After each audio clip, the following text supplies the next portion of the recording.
আজকে আমি রান্না করে নেব এই যে বাদাম পটল। তার জন্য পটলটা কিন্তু এই যে এরকম ভাবে খোসা ছাড়িয়ে মাঝখান থেকে এরকম ফালি করে নিয়েছি 4 টুকরো।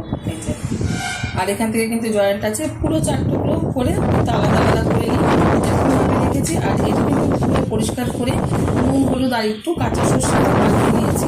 আর এদিকে কিন্তু এর মধ্যে যে বাদামটা দেবো, এই যে আলমন্ড বাদাম আর কিছুটা কাজু বাদাম, এটা প্রথমে ভেজে নেব, তারপরে কিভাবে এই পটলটা রান্না করব সেটা আপনারা দেখতে থাকুন। বাদামটা ভেজে নেওয়ার জন্য ওভেনে কড়াই বসিয়ে তাতে দিয়ে দিচ্ছি বাদাম। হালকাভাবে ভেজে নেব, খুব বেশি কড়া করে ভাজবো না। আপনারা এখানে যে কোনো বাদামই ব্যবহার করতে পারেন। বাদামটা হালকাভাবে আমি ভেজে নিয়েছি। এখন নামিয়ে ঠান্ডা করে তারপরে একটু মিক্সিতে পেস্ট করে নেব। বাদাম পটলটা রান্না করার জন্য ওভেনে কড়াই বসিয়ে দিয়ে দিয়েছি কিছুটা পরিমাণে সাদা তেল। তেলটা গরম হয়ে গেছে, তেলের মধ্যে দিয়ে দিচ্ছি পটলটা কিন্তু ভালোভাবে ভেজে নেব।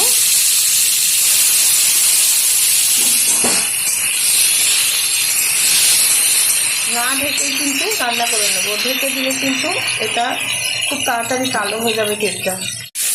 পটলগুলো কিন্তু লাল লাল করে ভেজে নিয়েছি। এখন এর মধ্যে কিছুটা উপকরণ মেশাবো, দিয়ে দিচ্ছি স্বাদ মতো চিনি। চিনিটা কিন্তু মাছ দিতে হবে, তবেই ভালো লাগবে এই বাদাম পটলটা। দিয়ে দিচ্ছি 1 চামচ টক দই, দিয়ে দেবো 1 চামচ লঙ্কার গুঁড়ো, ঝালটা যার যার পছন্দ অনুযায়ী দেবে।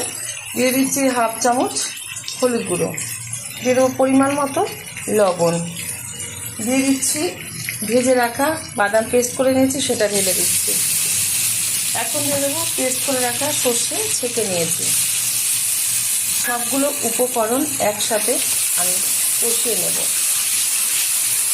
এই রেসিপিটা যদি আপনাদের ভালো লেগে থাকে সবার মাঝখানে আপনারা একটু শেয়ার করে দেবেন।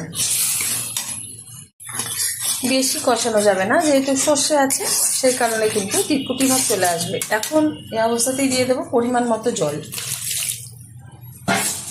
ঢাকার কোনো দরকার নেই, যেহেতু পটলটা খুব ভালোভাবে ভেজে নিয়েছি সেই কারণে অল্প একটু সময়ের মধ্যে কিন্তু এই বাদাম পটলটা হয়ে যাবে।